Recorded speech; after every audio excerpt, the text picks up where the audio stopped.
Russia Ukraine যুদ্ধ বন্ধে রাশিয়ার সঙ্গে শান্তি আলোচনার কোনো অগ্রগতি না হওয়ায় মার্কিন প্রেসিডেন্ট ডোনাল্ড ট্রাম্প ক্রমেই ক্ষুব্ধ হয়ে উঠছেন। সম্প্রতি রাশিয়ার সাবেক প্রেসিডেন্ট ও দেশটির জাতীয় নিরাপত্তা পরিষদের বর্তমান ডেপুটি চেয়ারম্যান দিমিত্রি মেদভেদেভের সঙ্গে এক বাকবিতণ্ডায় জড়ান ট্রাম্প। এর পরিপ্রেক্ষিতে রাশিয়ার কাছাকাছি দুটি পারমাণবিক সাবমেরিন মোতায়েনের নির্দেশ দিয়েছেন তিনি।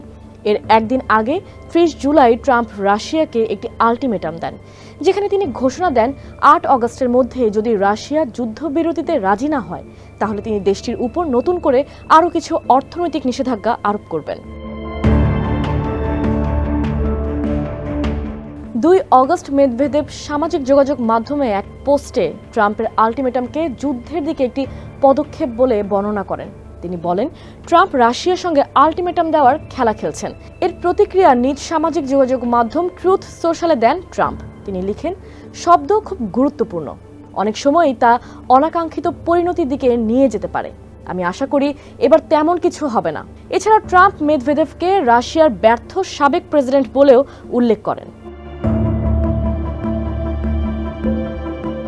১ অগস্ট ট্রাম্প ঘোষণা দেন তিনি রাশিয়ার কাছাকাছি দুটি মার্কিন পারমাণবিক সাবমেরিন মোতায়েনের নির্দেশ দিয়েছেন, কারণ সাবেক রুশ প্রেসিডেন্ট মেদভেদেভের মন্তব্যকে ট্রাম্প হুমকি বলে মনে করছেন। তবে রাশিয়ার ঠিক কোন অঞ্চলে সাবমেরিনগুলো মোতায়েন করা হবে তা স্পষ্ট করেননি তিনি। ট্রাম্প সাবমেরিন মোতায়েন সম্পর্কে লেখেন, এটি পুরোপুরি সতর্কতামূলক পদক্ষেপ। মেদভেদেভের এই উস্কানিমূলক বক্তব্য কেবল কথার মধ্যে সীমাবদ্ধ থাকবে এ বিষয়ে আমি নিশ্চিত নই, বরং এসব বক্তব্য কখনো কখনো অনিচ্ছাকৃত বিপর্যয়েরও কারণ হতে পারে। এমন আশঙ্কা থেকেই সাবমেরিন মোতায়েনের এই সিদ্ধান্ত নেওয়া হয়েছে। ক্রেমলিন ট্রাম্পের সাবমেরিন মোতায়েন নিয়ে এখনো আনুষ্ঠানিকভাবে কোনো মন্তব্য করেনি। তবে রাশিয়ার জ্যেষ্ঠ আইন প্রণেতা ভিক্টর ভোদোলাতস্কি বলেন, আমাদের মহাসাগরগুলোতে যুক্তরাষ্ট্রের চেয়ে অনেক বেশি সাবমেরিন মোতায়েন আছে। ওদের সাবমেরিনগুলো আমরা আগেই আমাদের নিয়ন্ত্রণে এনেছি।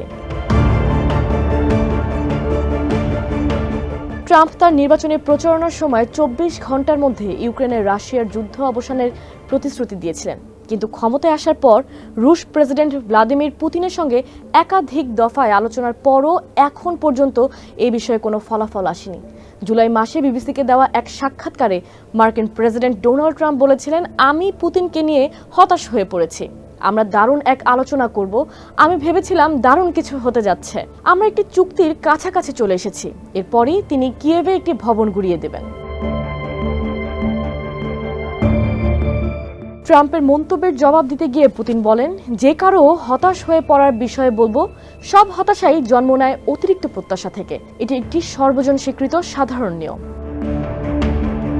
কিয়েভের সঙ্গে যুদ্ধবিরতি বিষয়ে পুতিন বলেন, তিনি ইউক্রেনে একটি স্থায়ী ও স্থিতিশীল শান্তি চান। তবে রাশিয়া দ্রুত এই শান্তি অর্জনে প্রস্তুত কিনা সে বিষয়ে তিনি কোনো ইঙ্গিত দেননি। তবে ট্রাম্পের এবারের পদক্ষেপ ও ৮ অগস্টের আলটিমেটাম পুতিনের সঙ্গে তার নতুন কোনো বৈঠকে গড়াবে কিনা তা এখনো নিশ্চিত নয়।